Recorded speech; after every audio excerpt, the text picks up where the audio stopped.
Welcome back to the channel. My name is Steven. I'm a pharmacist and I own 52 units of real estate.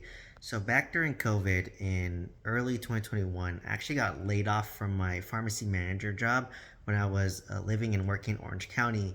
And that was actually very eye-opening for me. And ironically, that's when I started diving into like businesses, right? And buying more real estate and really scaling up my real estate portfolio. So back in February of 2021, basically, I think COVID happened. Basically, the world was kind of shutting down in California. And as you all know, we went through all this, right? And this is just me reflecting on it. But basically, the hospitals, they were closing down a lot of the elective surgeries, which were not really urgent. And the ER visits were going down because people were basically too afraid to leave their home and were basically, told not to leave their homes or highly suggested not to leave their homes. And hospitals, they make most of their money through ER visits, like you visiting the emergency department or the emergency room, as well as elective surgeries. Those are your kind of your bread and butter for making money for hospitals. And keep in mind, it was a for-profit hospital, and they ended up laying off, I think, about 15% of the workforce. And I was being middle management, was part of the 15% that was laid off. And I remember for me, like, it really hit me pretty hard because I poured so much of myself into pharmacy. Basically, I've been working hard to work my way up. Like, I graduated in 2013, and from 2013 all the way to 2020, which is 7 years, I basically worked my way up to become pharmacist. Then I was a pharmacy director. Then I was a regional pharmacy director, and then I relocated to Southern California to be closer to my now fiance, and basically took a step down as a pharmacy manager, and then ended up getting laid off. And I remember it was just very shocking for me because it kind of shattered my identity, right? Like, I identified as being a pharmacist, and keep in mind, I owned, I think, a few rental properties at the time. I basically owned my house in Livermore. I owned a house in San Francisco. I bought a house in Orange County, and then I think I was in the process of like closing on my Huntsville, Alabama single family home. So keep in mind, I owned like four rental properties at the time where I still identified as a pharmacist. But the day I got laid off, I just remember like, like sitting in my car in the parking lot in the hospital and like just kind of like in disbelief, like, wow, I poured everything into pharmacy. I basically got every certification known to man. I got a master's degree in public health to help my pharmacy career. I felt like I did everything correctly, and that was rewarded by getting laid off, right? And it's nothing personal, but like it's really, with company layoffs, it's throwing darts at the board. There were two managers, one director, and I was the newer manager. I was probably paid more. So the joke is the fat pig gets slaughtered first, or the tallest blade of grass gets chopped off first. So it's W2 life, unfortunately. But it was but more importantly, it really shattered my identity as being a pharmacist. So it actually made me start to resent pharmacy. And I went through a period where I really didn't enjoy pharmacy as much anymore. And I was really jaded and probably hurt and scarred from that layoff, right? So what I did was I started really diving into the FIRE movement, which is financial independence, retire early. And as my dad told me, in the past, like, when one door closes, another door opens. So I just thought, what, maybe this is my time. I've been in pharmacy for 7 years. I still work as a pharmacist. I was still working as a job, but I wouldn't. I was more focused, on building real estate, on trying different investments and investing in other businesses, right, to diversify. Because I didn't want to put all my eggs in one basket again, in case the situation happened to me again, right? So it really got me to learn that I don't want to depend on just my pharmacist salary for my livelihood, right? So I owned four rental properties at the time, and I was just like, you know what, it's time for me to take the next level. I joined like a real estate mentorship program and in multifamily, and that's when I started to scale significantly. So during COVID, obviously interest rates dropped big time. People were overbidding for houses. So not only was I did refinances to lower my interest rate, but I pulled out a bunch of the equity that I had, and I used that equity to go buy apartment complexes in Oklahoma, which is now my 26 unit apartment, my 20 unit, and my mobile home park, which I sold for a loss, right? So, I basically jumped in that because I wanted to say, you know what, screw pharmacy. I want to retire early, and basically it was just me trying to get revenge at pharmacy, saying, oh, like, I don't want to put all my eggs in one basket. And as you know from my more recent videos, is after going through all the real estate and stabilizing it, it's kind of made me appreciate my W-2 a little more, because it's a very stable income.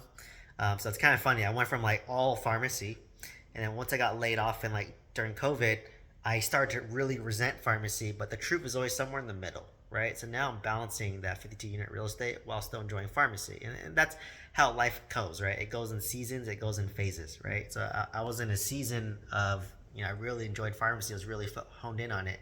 Then I went through like maybe a 3 year period where I was starting to lose passion for pharmacy a little bit, and I was focusing on my real estate and my side hustle and my other investments, right? Like during this window, I opened up a pharmacy, which I sold for a loss, right?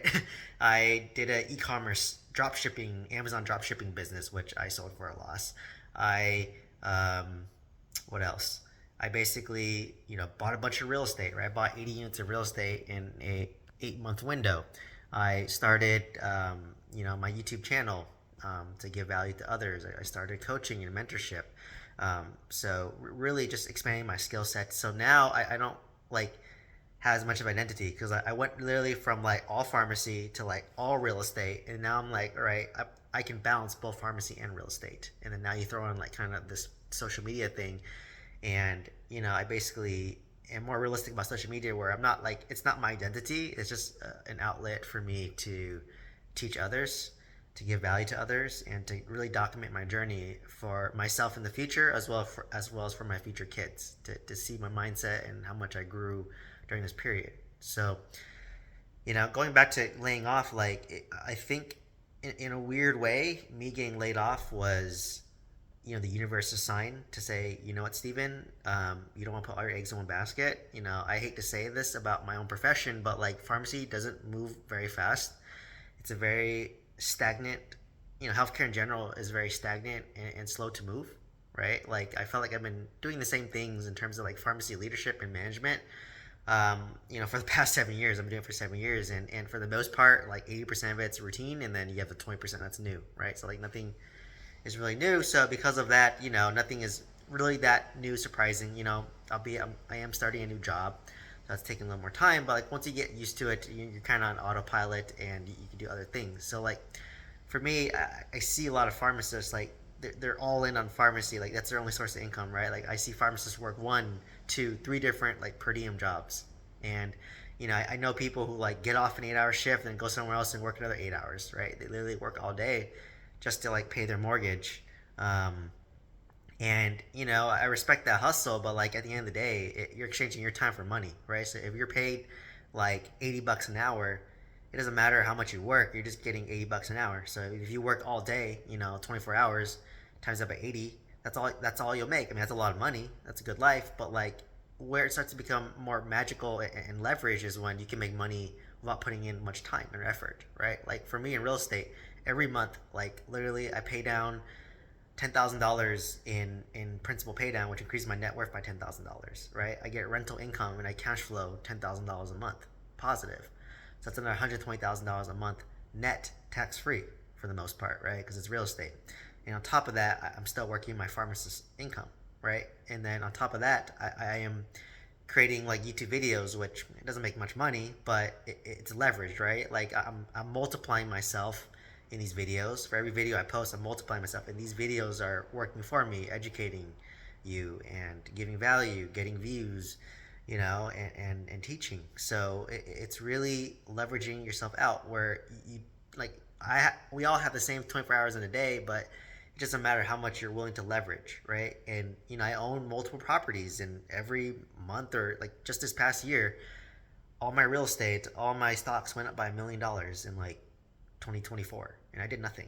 Right? I was just working my W-2 like everyone else. Like I did nothing else, but because I own these assets which make money in my sleep and don't depend on me working or not working, right? It's really nice, right? And that's how you grow and build true wealth. So in a weird way, like I said, yes, in the moment it sucked going through that, and But now I kind of appreciate, like, looking back, like, okay, I needed that moment where I pivoted to real estate and then learned about real estate, and then now I can do real estate and pharmacy, right? And balance that, and get the income from pharmacy as I own my income from real estate, and as I build up my social media and the coaching and the mentorship. So it's all connected, right? And eventually, if I want to become a real estate broker, I have an avenue there as well. So it's really about, you know, you want to have your main income stream, right? Because don't get me wrong, pharmacy pays the bills today. It puts food on the table. It takes care of me today, right? But you also want to do something that takes care of you for future Stephen, right? Like today, Stephen's taking care of my job, my W-2, but future Stephen is going to be taken care of by my real estate, by my side hustles, right? So you have to do both simultaneously, and it's not easy, right? It's like you said, I don't have as much free time as other people. I don't waste time as much, right, as other people. And there's sacrifices you have to make, but just know that you can make these sacrifices now. Like it's easier to make it now when I don't have kids and don't have a family, versus later when I do have kids and family. But even if you do have kids and a family, carve out 1 to 2 hours a day. Wake up earlier than your kids. Make your kids go to sleep earlier. Whatever that looks like, carve out time, right? Like that's what I love about social media is that like you could it's literally a side hustle that you can do on your time, right? And if you have 10, like me, I've 10 15 minutes charging my car, I'll make a video, right? Like I can sit there listen to music, or I can create content, right? So anyways, hopefully you found value from this video. Just really wanted to share like how my identity was shattered once I was laid off from my pharmacy job, and how that made me scale into real estate, right? And opened up more doors for me, more opportunities for me, and helped me build my $6 million net worth today, right? So if you're looking to change your identity a little bit while working a full-time W-2, you should, with some guidance, check out the mentorship program. Otherwise, let me know if you have any comments or questions below. I'd love to answer your questions. Let me know what nugget you got out of this video. And please remember to like, comment, subscribe. Hope to see you next one. Thank you.